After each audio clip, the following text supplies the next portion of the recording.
Hello Cinefam, first day first show देखकर आई हूँ बॉलीवुड की recent most hyped movie Brahmastra की। तो बिना टाइम गवाए शुरू करते हैं रिव्यू, क्योंकि बोलने के लिए तो आज बहुत कुछ है मेरे पास। Of course it's gonna be spoiler free as ever, so आराम से देख सकते हैं if you haven't watched the film.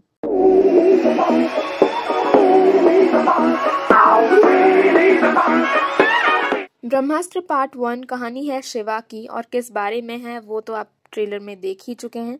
अस्त्रवर्ष नाम से an another world comes to be known, जो कि हजारों वर्षों से विभिन्न अस्त्रों and of course the ultimate Brahmastra की रक्षा करते आए हैं। अगर बात करें एक्सपेक्टेशंस की, तो मैं कभी किसी फिल्म से मोस्टली एक्सपेक्टेशंस नहीं रखती हूँ, मगर Brahmastra was an exception for me, specially when we got to know about Ayan's vision about this project since the last 10 years। यार एक्सपेक्टेशंस रखना तो बनता था। अब ये तो नहीं है कि पूरी तरह एक्सपेक्टेशंस को कुचल कर रख दिया है। टेक्निकली तो फिल्म कितनी रिच है और कैसे वीएफएक्स में एक्सेल करती है, ये सब आप बहुतों से सुन ही चुके होंगे। बट जिस चीज़ के बारे में आई वॉज श्योर कि ये तो अच्छी होनी ही है, द प्रॉब्लम इज़ दैट कि that thing became a disappointment for me.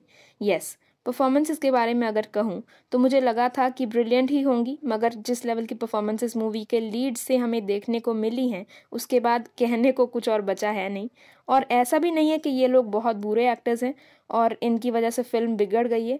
These are literally the best actors that we have in our country, but dialogue, screenplay, script, editing और भी बहुत कुछ में प्रॉब्लम्स के चलते उल्टा इनकी परफॉर्मेंसेस पे बहुत ज़्यादा असर पड़ा है। डिटेल में अगर कहूँ तो Ranbir Kapoor as Shiva is not at all the perfect fit for the story. I know ये बहुत बड़ा स्टेटमेंट है, पर मैं अभी जो पार्ट 1 की मीडियोकर स्टोरी है उस हिसाब से बोल रही हूँ। अगर स्टोरी और अच्छी होती, कैरेक्टर डेवलपमेंट बेटर होता, इमोशनल डेप्थ होता, कहानी में असली रोमांस होता, तो मे बी रणबीर ही परफेक्ट फिट होते।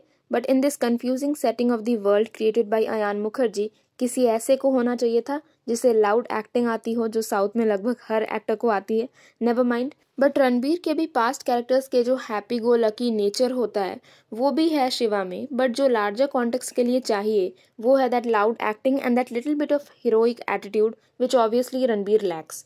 Similarly, Alia Bhatt as Isha has some of the most irritating dialogues like "कौन हो तुम" into infinity, and is probably one of those Indian female leads जिनके आगे पीछे क्या हुआ था या क्या होता है हमको कुछ नहीं पता होता। Isha is literally a character जिसको शिवा से प्यार होता है and over. We just know that she is a girl from London, nothing more nothing less, but she has no other importance in the script rather than being reduced to the love interest of Shiva.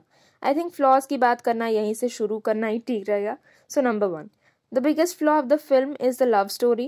Ayan Mukherjee को ये दिमाग में रख के ब्रह्मास्त्र बनाना चाहिए था कि this is going to be a magnum opus, तो इसमें दिखाने के लिए कंटेंट तो बहुत है, चूंकि हमने अस्त्रों के इतिहास के ऊपर कहानी बनानी है। But what he did in classic Ayan Mukherjee fashion was that कि उन्होंने फिल्म का दूसरा नाम ही रख दिया what you seek is seeking you, जो कि हमेशा उनका फॉर्मूला होता आया है even from his last 2 releases के फीमेल लीड्स आएंगी और रणबीर कपूर को बदल कर बेहतर बनने पे मजबूर कर देंगी। Ayan has not totally destroyed the film by showing the love story, but it's kind of unnerving to see the love plot getting so much more screen time and importance than other more important events taking place in the background.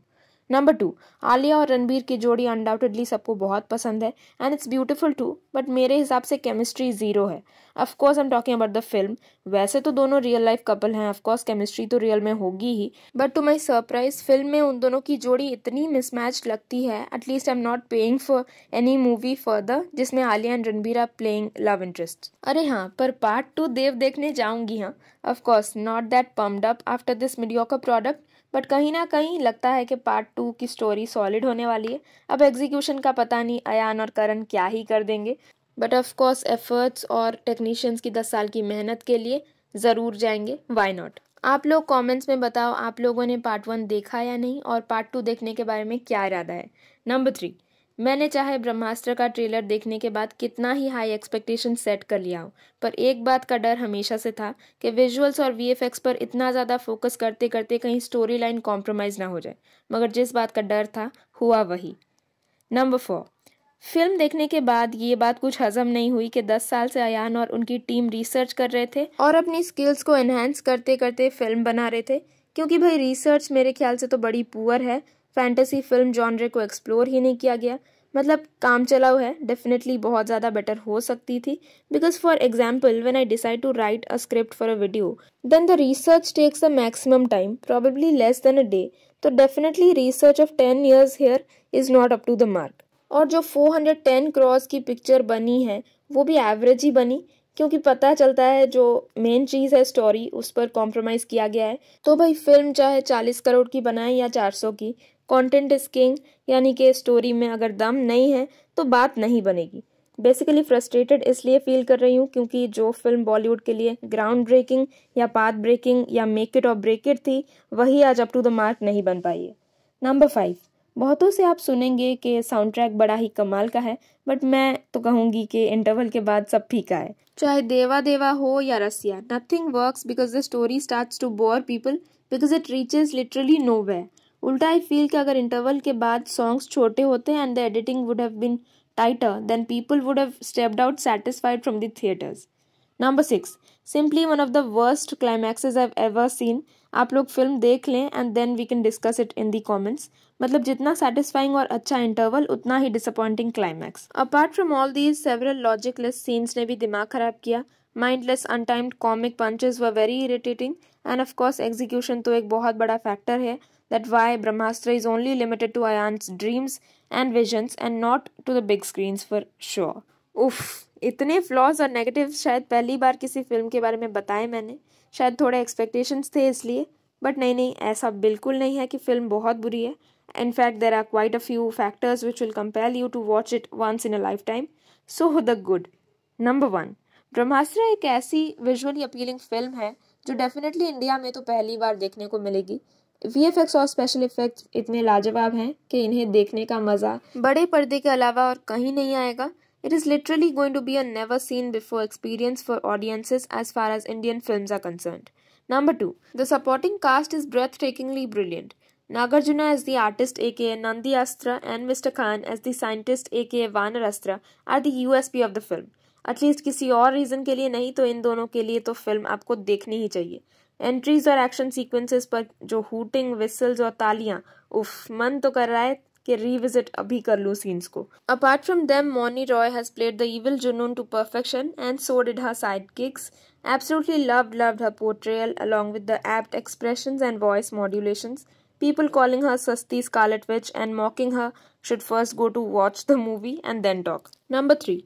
Personally मुझे background music काफ़ी interesting और impressive लगा. Perfect usage of music was actually those which evoked whistles out of people and not the songs.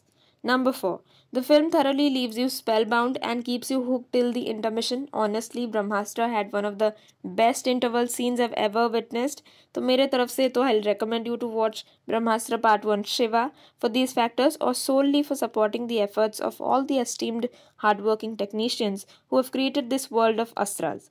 I promise you all कि I'm not gonna give stars in reviews anymore after seeing that scary trailer of चुप.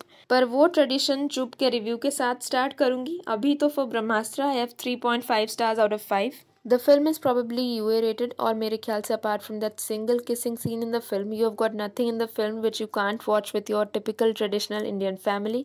आप लोग comments में ज़रूर बताएं कि film और मेरा रिव्यू कैसा लगा आपको. ये रहा मेरा ट्विटर हैंडल जो कि मेरा ओनली सोशल मीडिया अकाउंट है. आप लोग फिल्मी facts, updates and instant thoughts के लिए फॉलो कीजिए और मेरे चैनल को सब्सक्राइब कीजिएगा. बेल बटन को भी प्रेस कीजिए.